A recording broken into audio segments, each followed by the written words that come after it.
consiste pas à prier ensemble, ne consiste pas à marcher ensemble, ne consiste pas à aller évangéliser ensemble. Non.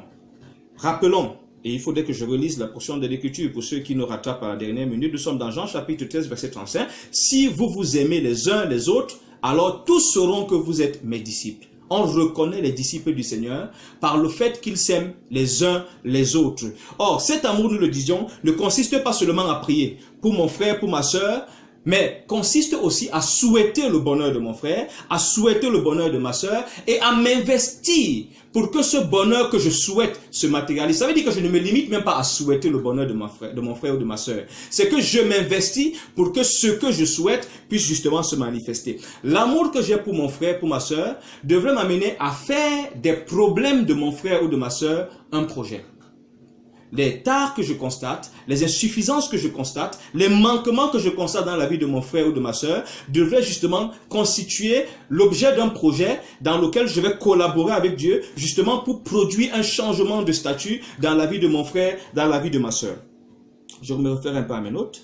Donc l'amour également consiste à constater la détresse, le malheur, la misère, la tristesse de mon frère ou de ma sœur et m'investir autant que j'en ai la possibilité pour l'en sortir. Si je ne suis pas capable de constater que mon frère est triste, si je ne suis pas capable de constater l'amertume, de constater la misère, de constater la détresse de mon frère, il y a un problème. Déjà qu'on a une difficulté aujourd'hui, c'est à peine, lorsqu'on se rencontre pendant les cultes, qu'on prenne la peine de se regarder. C'est à peine, on se salue, mais on ne se regarde pas. Parce que si on se regardait, on sortirait du culte au-delà du message, avec des fardeaux. Parce qu'aujourd'hui, quand j'étais en train d'embrasser le frère Vincent, quand j'étais en train de saluer la sœur Géraldine, je me suis rendu compte qu'elle était triste. J'ai senti une profonde tristesse. Parce que justement, cette tristesse, ce constat m'amènera à m'approcher du frère, à m'approcher de la sœur, m'enquérir de sa situation. Ça m'amènerait à toucher du doigt les réalités dans lesquelles mon frère ou ma sœur est en train de vivre et du coup je partirai du culte avec un projet pour la semaine.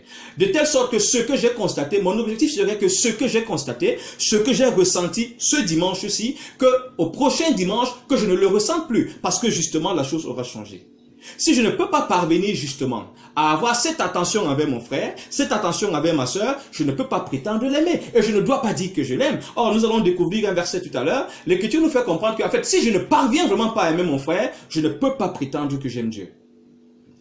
L'amour donc ne me permet pas de prendre plaisir à être déçu de mon frère ou de ma sœur, à vouloir pour moi tout ce qu'il y a de meilleur et pour lui ce dont il peut se contenter. C'est-à-dire que la logique de l'amour sincère selon Dieu voudrait que si quelque chose est bien pour moi, si un vêtement est assez beau pour moi, si une montre est assez belle pour moi, si quelque chose est assez bien pour moi, ça devrait également être avec mon frère. Je ne devrais pas justement offrir à mon frère quelque chose que je ne serais pas prêt à utiliser moi-même. Je ne devrais pas accorder à mon frère un service qui, à mes propres yeux, est peut-être quelque chose de second choix. L'amour devrait me conduire à cela. Si mon amour pour mon frère me pousse à lui donner ce que je n'utilise plus, cet amour-là est dangereux. C'est en même temps une insulte parce que là, mon frère devient comme un débarras. Il devient comme une poubelle à travers laquelle je me débarrasse de ce qui ne me sert plus. L'amour que j'ai pour mon frère, en termes de dons, doit me pousser à lui offrir des choses qui sont à mon goût. C'est-à-dire que cette chemise, elle me plaît, je me sens bien avec. Alors, je la lui offre parce que je suis censé l'aimer comme moi. Il est une autre version de moi, une autre partie de moi. Et c'est dans cette perspective-là que je devrais agir vis-à-vis de mon frère, vis-à-vis de ma sœur. Donc, il ne me permet donc pas de prendre plaisir à être déçu. Je ne devrais pas me réjouir à un moment. Parfois même, il y a ces comportements que nous notons. Je veux offrir un téléphone à mon frère, mais je m'impose de ne pas lui offrir un téléphone de la même génération que le mien. Parce qu'il ne faut quand même pas qu'on soit au même niveau. C'est mieux, bien aimé, que tu ne lui offres rien. C'est mieux que tu ne lui offres rien. À moins que la raison pour laquelle tu veux créer cette différence entre ton téléphone et le sien soit au niveau financier parce que tu n'as pas assez de ressources. Mais si la seule motivation, c'est que toi, tu as un téléphone et lui ne le mérite pas, il y a un problème. Il faudrait que nous comprenions que l'autre pour qui Christ est mort a aux yeux de Christ la même valeur que moi. Donc du coup, quand je le traite, je dois tenir compte que Christ en tient compte, justement. Donc l'amour m'impose de ne pas laisser mon frère ou ma soeur seul dans ce qui menace sa paix. Nous allons lire dans Galates chapitre 6 verset 2 dans la version du Semeur. Aidez-vous les uns les autres à porter vos fardeaux. De cette manière, vous accomplirez la loi de Christ. Les expressions, ce n'est pas mon problème. ça ne me concerne pas, ne devrait pas exister lorsque nous sommes en train de parler d'un frère ou d'une sœur. En temps normal, l'église, la communauté, c'est la famille de Dieu. C'est cet environnement dans lequel un individu qui est méprisé dans sa famille, qui est rejeté, qui est incompris, quand il arrive dans cet environnement-là, il devrait ressentir, il devrait vivre quelque chose de différent. Il devait être dans un nouveau paradigme. Alors, il n'est pas logique que je dise que j'aime mon frère, j'aime ma soeur, mais entre-temps, il vit des situations dont je ne m'imprègne pas, dont je ne m'informe pas, par rapport auxquelles je n'investis pas les ressources que j'ai, mon énergie, ma réflexion et mes ressources pour l'aider à en sortir. Ce serait anormal. C'est un contresens et on ne peut pas prétendre dans ce contexte-là qu'on est en train d'aimer le frère, qu'on est en train d'aimer la sœur. C'est important que nous puissions essayer de voir. Donc, l'amour m'impose de ne pas abandonner mon frère dans son problème. Si je ne suis pas au courant, je suis dans une communauté et que je prie avec quelqu'un, entre-temps, la personne coule sous des dettes, je ne suis pas au courant, il y a un problème dans mon amour pour cette personne. Parce qu'il y a forcément des signes qui témoignent de ce que ce bien-aimé a des problèmes. Et ces signes devraient me pousser à prêter attention, à créer de l'espace dans mon emploi du temps pour écouter quel est son problème, pour explorer les contours de son problème, pour explorer les pistes de solution. C'est cela l'amour. S'il ne me conduit pas à ça, il y a un problème. C'est tout sauf de l'amour. Nous faisons chemin ensemble, mais nous ne sommes vraiment pas en train de vivre cet amour tel que Christ l'a conçu. Nous continuons notre réflexion. L'amour m'impose d'être le déclencheur de la bénédiction de mon frère ou de ma sœur. Nous lisons dans Jacques chapitre 2, versets 15 à 16. Supposez qu'un frère ou une sœur manque de vêtements et n'ait pas tous les jours assez à manger. Et voilà que l'un de vous leur dit, au revoir mes amis, portez-vous bien, restez au chaud et bon appétit, sans leur donner de quoi pourvoir aux besoins de leur corps. À quoi cela sert-il? Jacques chapitre 2, 15 à 16, ça c'est la version du semeur. Il y a une formule qui m'intrigue régulièrement. Dans nos communautés, régulièrement, on entend les gens dire, frère, que Dieu te bénisse. Nous envoyons des souhaits. Je pense que le meilleur souhait que nous puissions adresser à un bien-aimé devait être un souhait actentiel, à travers une action, à travers un acte. Je te souhaite une agréable semaine. Je suis le déclencheur en déposant déjà dans ta vie quelque chose qui est censé augurer, qui matérialise justement mes dispositions, mes impressions, mes intentions te concernant par rapport à la semaine qui est en train d'arriver. Si je ne parviens justement pas à développer cette attitude-là, il y a un souci. Il y a un souci. Et il faudrait justement que nous fassions un peu attention lorsque nous sommes justement en train de vivre avec les bien-aimés, parce que c'est des choses justement qui rentrent en compte. L'amour que j'ai pour mon frère devrait me pousser à être sensible. Je me rends compte que ce frère avec qui je viens de prier, avec qui je viens de faire culte, n'a pas à manger. Le culte est fini, je vois qu'il est en train de réfléchir. Il réfléchit parce qu'il n'a pas de frais de transport. Et moi je lui dis, frère, je prophétise une semaine réussie, une semaine prospère. C'est dangereux. Ce que je devrais plutôt faire, c'est que j'essaye de prendre de ce que j'ai, comme argent, je lui donne. En réalité, quitte à ce que moi je marche. Quitte à ce que moi je marche. D'autant plus que moi je sais que demain ça peut aller mieux. Il y a des frères et des sœurs, quand le culte finit, ce n'est que par la foi qu'il se projette sur sa semaine, parce qu'il n'a aucune source de revenus, il n'a aucune garantie que demain sera meilleur, il n'est même pas certain que quand il va arriver chez lui, il aura mangé. Son frère ou sa sœur que je suis devrait être la réponse de Dieu à son problème. Nous devons, au-delà des sentiments, au-delà des paroles, manifester effectivement cet amour. Mon attitude vis-à-vis de mon frère ou de ma sœur, de conditions modestes par rapport à moi, révèle en réalité la qualité et la nature de ma relation avec Dieu. C'est-à-dire que l'élément qui me permet de savoir si j'aime Dieu ou pas, c'est dans la façon dont j'agis avec mon frère, avec ma soeur. Nous allons dans 1 Jean chapitre 3, versets 15 à 18, que je pense que plusieurs d'entre nous ont déjà eu l'occasion de lire. Je vais lire dans la version du français courant. Si quelqu'un, ayant largement de quoi vivre, voit son frère dans le besoin, mais lui ferme son cœur, comment peut-il prétendre qu'il aime Dieu? Mes enfants, n'aimons pas en parole, avec de beaux discours. Faisons preuve d'un véritable amour qui se manifeste par des actes. Je vais essayer, je suis obligé de... Je vais essayer de prendre ce verset à plusieurs niveaux. Premier niveau, c'est vrai ici, on est tenté de voir la chose uniquement sous le prisme des questions matérielles, mais je vais aller plus loin. Je suis quelqu'un d'intellectuellement assis.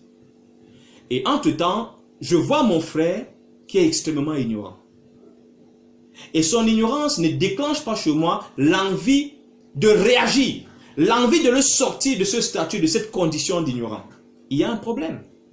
En fait, si je n'ai pas en moi le souci, le souhait de voir mon frère se développer, je ne peux pas dire que j'aime Dieu. Et ce qui m'amène à nous rappeler que nous sommes responsables les uns des autres. En quelque sorte, la misère de mon frère n'est pas quelque chose qui tombe comme ça, n'est pas quelque chose qui le concerne seul. Ça me concerne. Nous sommes responsables les uns les autres. Ici, nous avons ce cas de figure qui renvoie peut-être aux questions matérielles, mais nous disons que nous le prenons déjà sur le plan intellectuel, sur le plan même culturel. À partir du moment où j'ai un niveau plus élevé que mon frère, ma responsabilité est de travailler pour que justement, chez mon frère, qu'il puisse également se relever et qu'il parvienne quand même à un certain niveau, qu'il le sort un peu de la misère dans laquelle il était, de la limitation dans laquelle il était, de la petitesse dans laquelle il était. Parce que justement, l'amour veut que je m'investisse. L'amour qui vient de Dieu pousse à s'investir pour produire le changement. L'amour que j'ai pour mon frère m'oblige à être un agent de changement dans sa vie. Si je dis que je l'aime et que entre-temps, je me rends compte, je prends le cas dans certains de nos cultes, le dimanche, on se salue, on s'embrasse, et pendant que j'embrasse mon frère par exemple, je constate, peut-être j'embrasse ma soeur, je constate qu'elle a des cheveux qui sentent, elle a la tête qui sent mauvais.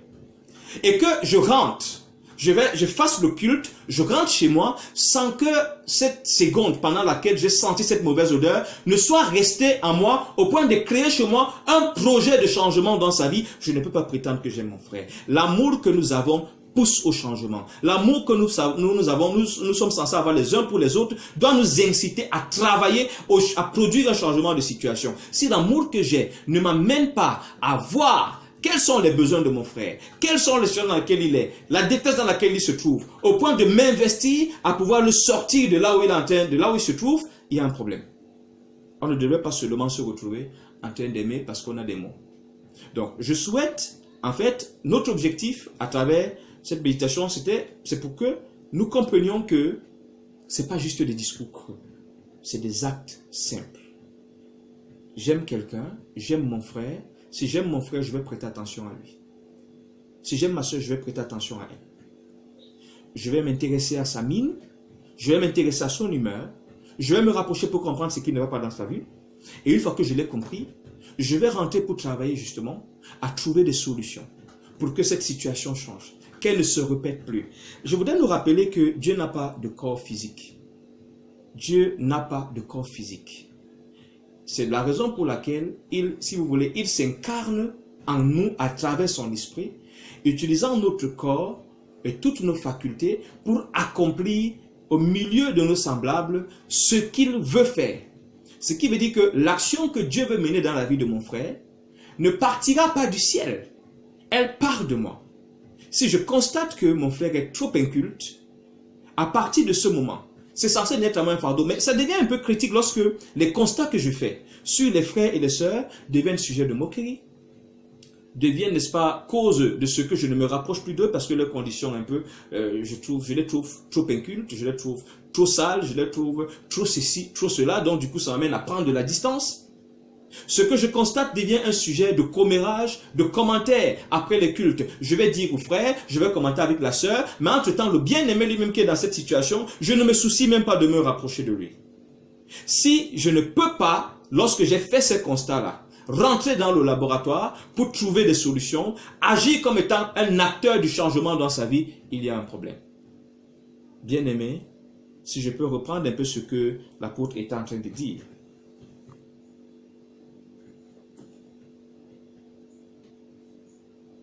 Voilà. N'aimons pas seulement en parole, avec de beaux discours, faisons preuve d'un véritable amour qui se manifeste par des actes. Et je veux profiter pour terminer, pour attirer l'attention des frères de conditions bonnes, au-delà de l'aspect intellectuel que nous avons évoqué. La Bible dit que si vous avez largement de quoi subvenir à vos besoins, et que vous parvenez à identifier qu'il y a un frère, une sœur qui est dans le manque, je reprends. Si quelqu'un ayant largement de quoi vivre, voit son frère dans le besoin, mais lui ferme son cœur, et ce n'est pas compliqué. Vous pouvez voir un frère, constater qu'il manque d'habits, constater qu'il manque de chaussures, voir une sœur, constater qu'elle manque peut-être de produits de beauté. Et vous savez quand même que vous en avez, vous pouvez vous en offrir. Si vous voyez cette situation et que vous ne travaillez pas à la changer, comment vous pouvez, ne prétendez pas dire que vous aimez Dieu, c'est pas moi qui le dis. Je continue. Si quelqu'un ayant largement de quoi vivre voit son frère dans le besoin, mais lui ferme son cœur, comment peut-il prétendre qu'il aime Dieu? Si j'aime